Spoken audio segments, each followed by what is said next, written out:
তবে এইসবের একটা গুণ আছে, এইসব যেসব বাগানে থাকে সেই বাগানে মানে অন্য বিষয় সব থাকার চান্সটা স্বাদটা কম কম। থাকে।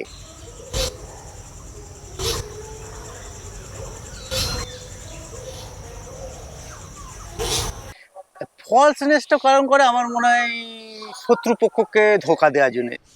গ্রীষ্মের দাবদাহ প্রায় শেষ। দক্ষিণবঙ্গে মৌসুমি বায়ু প্রবেশ করে গেছে। আকাশে বর্ষার কালো মেঘের আনাগোনা। তাদেরও বাচ্চা কাচ্চা বড় হয়ে গেছে, আর কিছুদিন পর হয়তো তারা ফিরে যাবে। কেউ কেউ থেকে যায় আমাদের এই পশ্চিমবঙ্গে। বাঁশবাগান, আমবাগান বা কাঁঠাল গাছ এদের প্রিয় জায়গা। এইখানে এরা বাসা করতে পছন্দ করে এবং চেষ্টা করে যে মানুষের কাছাকাছি থাকার, যাতে সাপ বা কোনো বড় পাখি এদের বাসাকে নষ্ট করতে না পারে বা ডিম বাচ্চাকে খেয়ে না ফেলে। যারা পাখির ছবি তোলেন তারা এতক্ষণে বুঝে গেছেন আমি দুধরাজের কথা বলছি।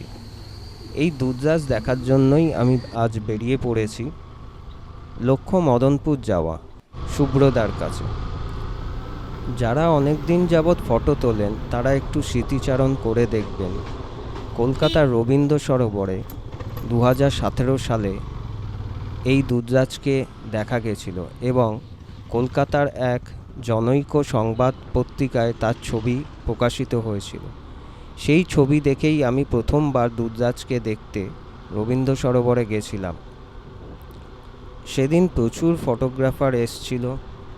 আজ অনেকের সাথেই আমার বন্ধুত্ব, দেখা হয়েছিল অনেকের সাথে, কিন্তু দুধরাজকে দেখতে পাইনি। দুধরাজ দেখার লোভে সেই গরমকে উপেক্ষা করে বেরিয়ে পড়েছিলাম। যদি একবার দুধরাজের ছবি তুলতে পারি, যদি একবার দুধরাজকে দেখতে পারি। সেদিন গরমটাও ছিল ভয়ঙ্কর, কিন্তু আমি দুধরাজ দেখার হাতছানিকে উপেক্ষা করতে পারিনি। আমি পৌঁছে গেছিলাম সেই জায়গায় দুধরাজের ছবি করার জন্য।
অবশেষে এসে পৌঁছালাম সেই বাঁশবাগানটায়, যেখানে স্বর্গের দূত অর্থাৎ দুধরাজ পাখি বা ইন্ডিয়ান প্যারাডাইস ফ্লাই ক্যাচার বাসা করেছে।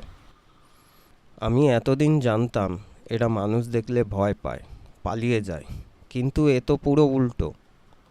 আমাকে দেখে দুধরাজের ফিমেলটা তেড়ে এলো, ঠিক মাথার ওপর দিয়ে উড়ে গেল। আমি বেশ কিছুটা দূরত্ব রেখে ক্যামেরা সেট করে বসলাম, যদি দুটো চারটে ছবি তুলতে পারি, ভিডিও করতে পারি। কিন্তু একটু বেলা বাড়তেই গরম এত বাড়তে লাগলো, আমি আর থাকতে পারলাম না। ইচ্ছা ছিল শুভ্রদার সাথে কিছু কথাবার্তা বলার, তার থেকে জেনে নেওয়া দুধরাজ কেন ফেক নেস্টিং করে বা একাধিক নেস্টিং করে। এর কারণটা অনুসন্ধান করার জন্যই শুভ্রদার আসার অপেক্ষা করছিলাম। একটা সময় এসে গরমের কাছে আমাকে হার মানতে হয়েছিল। আমি ফিরে আসতে বাধ্য হয়েছিলাম, কারণ শরীর খুব খারাপ লাগছিল।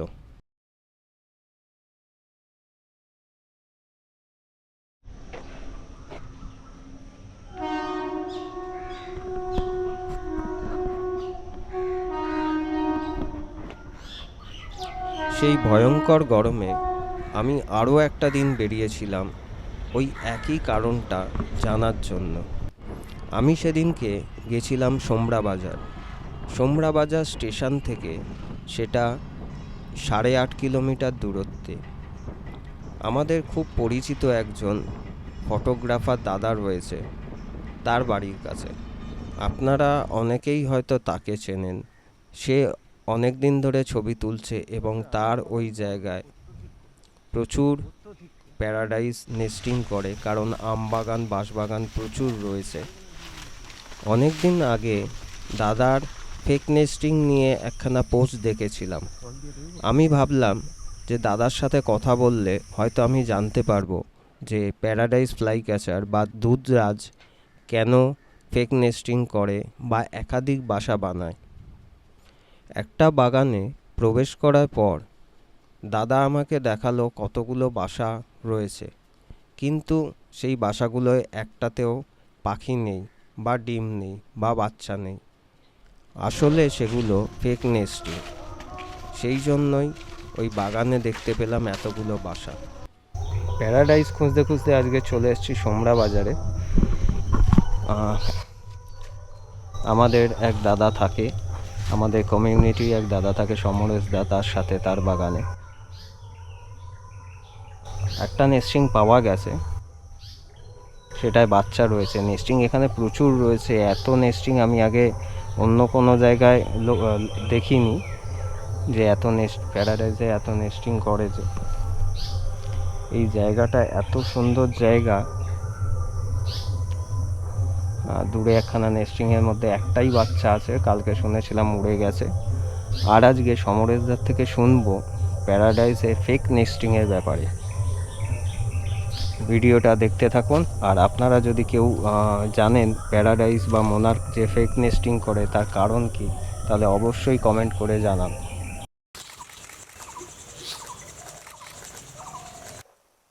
সোমরা বাজারের কথাই বলছিলাম। আজকে এসছি প্যারাডাইসের জন্য, প্যারাডাইস খুঁজতে বা দুধরাজ খুঁজতে। তো আপনারা অনেকেই যারা ফটো করেন তারা জানেন এখানে একজন খুব পরিচিত ফেস এবং ফেসবুকে খুব অ্যাক্টিভ, যার ছবি আপনারা ফেসবুকে দেখতে পান এবং অনেকের সাথে পরিচয় রয়েছে সমরেশদার সাথে আজকে আমি এসছি সমরেশদার বাড়ির কাছাকাছি একটা বাগানে প্যারাডাইস তোলার জন্য।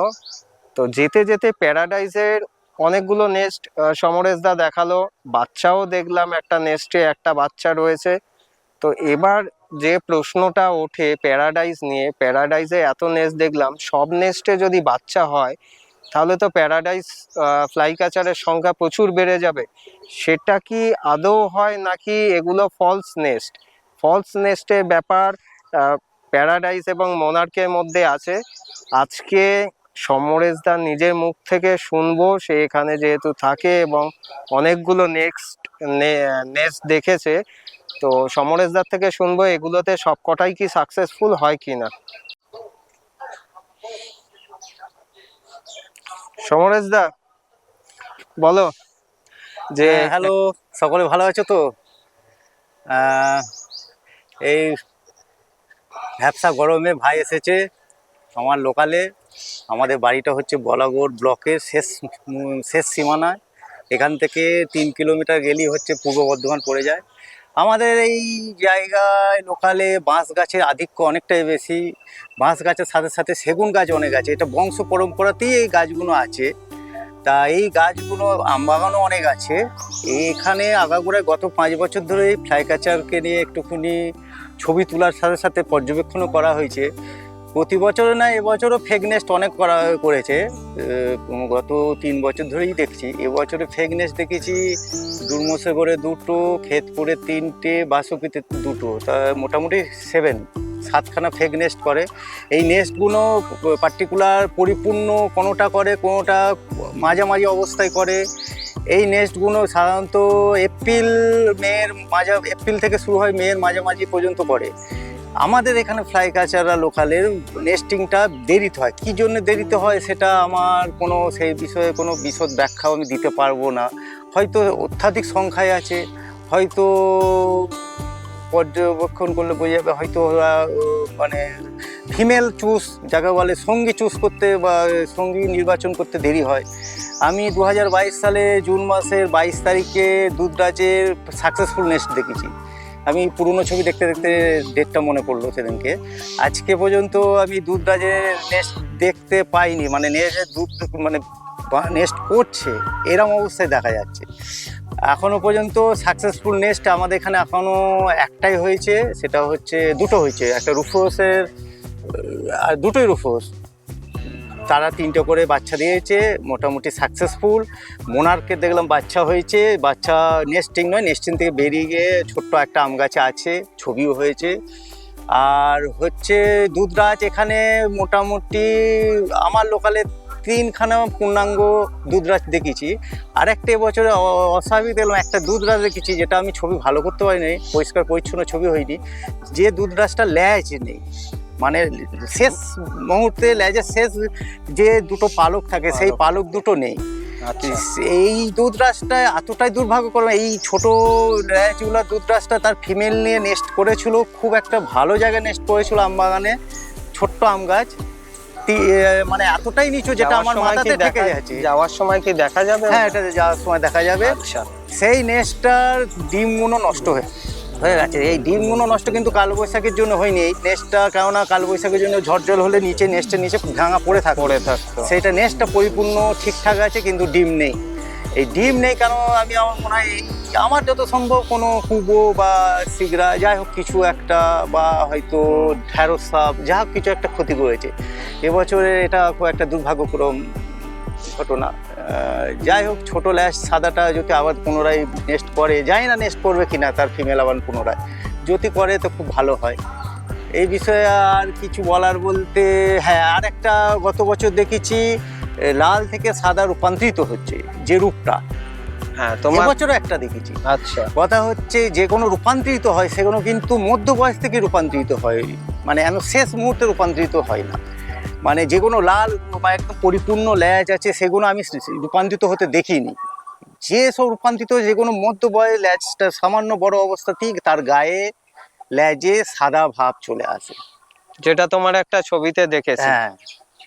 ফলস নেস্টিংয়ের ব্যাপারে সমরেশদা আরও কিছু কথা বলেছিল, খুব বাস্তব কথা, সেগুলো একবার সমরেশদার মুখ থেকে শুনুন। ফলস নেস্টটা কারণ করে আমার মনে হয় শত্রুপক্ষকে ধোকা দেওয়ার জন্য। এবার শত্রুপক্ষ অবশ্যই কুবো, সিগড়া বা ঢ্যাঁড়স সাপটাকে আমি এই জন্য বলবো, নিচু ডালে ঢ্যাঁড়স সাপ আমি নিজে দেখেছি আম গাছে উঠে পড়েছি একদম, যাকে বলে ঢ্যাঁড়স সাপে বাংলায় আবার ঢ্যামনা সাপও বলে, অনেকে মস্করা করে। সেই ঢ্যামনা, আমার একটা ঢ্যামনা পোস্ট করেও ছিলাম। কথা হচ্ছে এই সাপও বেশ, তবে এই সাপের একটা গুণ আছে, এই সাপ যেসব বাগানে থাকে সেই বাগানে মানে অন্য বিষয় সাপ থাকার চান্সটা কম থাকে। সবকিছুরই ভালো মন্দ আছে। আচ্ছা, বেলা তখন অনেক হয়ে গেছিল, এবার আমাকে ফিরতে হবে, অনেকটাই দূর, এবং গরমও সেদিন কিন্তু কিছু কম ছিল না। গতদিন মদনপুর থেকে প্যারাডাইসের ছবি তুলে ফেরার সময় গরমের চোটে আমার মাসেল ক্র্যাম্প হয়েছিল, সেই জন্য এই দিনও আমার একটু ভয় ছিল। বলাগড় থেকে আমার বাড়ি অনেকটাই দূর, আমাকে ট্রেনে ফিরতে হবে। সমরেশদার মুখ থেকে তার অভিজ্ঞতা বেশ ভালোই লাগছিল, কারণ এই ব্যাপারটা সত্যিই আমার কাছে অজানা ছিল, আর হবেই না কেন। এই নিয়ে আমি দ্বিতীয়বার প্যারাডাইসের ছবি তুলছি, সেই 2017 না 18 সালে দেখেছিলাম। আজ এ পর্যন্তই। ভিডিওটা যদি ভালো লেগে থাকে লাইক, কমেন্ট এবং শেয়ার করবেন, এবং খুব তাড়াতাড়ি নতুন ভিডিও নিয়ে ফিরছি। ততদিন ভালো থাকুন, সুস্থ থাকুন, দেখা হচ্ছে নতুন ভিডিওতে।